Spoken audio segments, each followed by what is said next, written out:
جونيور تي في. إذا أعجبك الفيديو فلا تنسى الاشتراك في قناة جونيور تي في.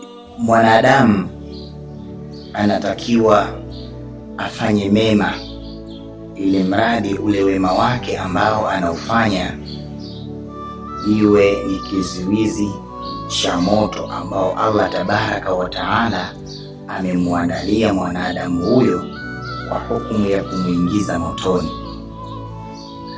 Allah tabaraka wa taala, kila mtu ambaye anafanya maasi katika ulimwengu wa dunia ameandaa adhabu ya moto kwa ajili ya kwenda kumchoma.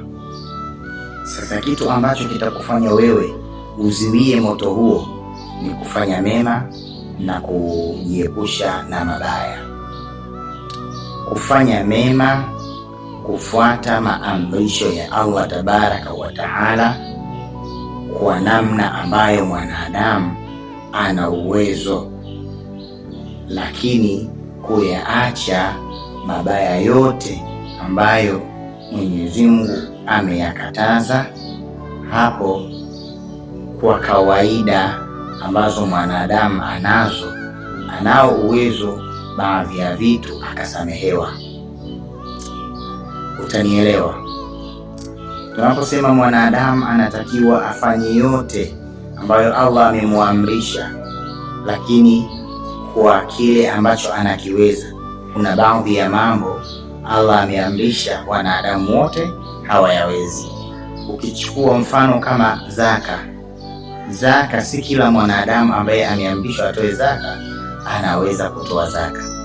Zaka itakuwa ni lazima kwa matajiri, lakini watu ambao hawana uwezo wa kutoa zaka kama mafukara, maskini, wao hukumu hii itaporomoka. Na katika upande wa kuacha mwanadamu anatakiwa ayaache yote isipokuwa lile ambalo kwake yeye lina ukawaida, kwa sababu kila mwanadamu ana kawaida zake. Kwa mfano, mwanadamu ameamrishwa mwanadamu amekatazwa kula nguruwe. Ikitokea mwanadamu ana njaa yake ile aliyokuwa nayo inaweza ikasababisha akaangamia, akafariki dunia, basi kile kitachomfanya asifariki ni kule kumega kipande cha nguruwe akachoma akala. Hapo atapata ruhusa, pamoja kwamba nguruwe ni haramu, atapata ruhusa. Kwa maana katika kuacha anatakiwa mwanadamu ayaache yote aliyokataza Mwenyezi Mungu, isipokuwa itakapopatikana dharura itaingia katika kitu kinachoitwa kawaida za mwanadamu. Ndugu zangu katika imani, kuyafuata maamrisho ya Allah tabaraka wa taala kwa kuyatekeleza yote ambayo yapo katika uwezo wa mwanadamu, na kuyaacha ambayo ameyakataza Allah tabaraka wa taala yote isipokuwa kwa zile kawaida za mwanadamu. Jambo hili litakufanya Allah tabaraka wa taala auziwie moto kwako ambao ameuandaa.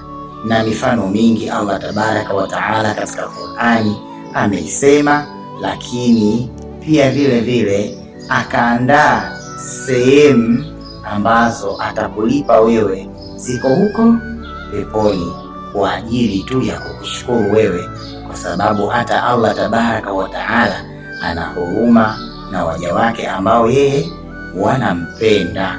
Mwenyezi Mungu anawapenda sana watu. Inna Allaha ibadun idha aradu arada.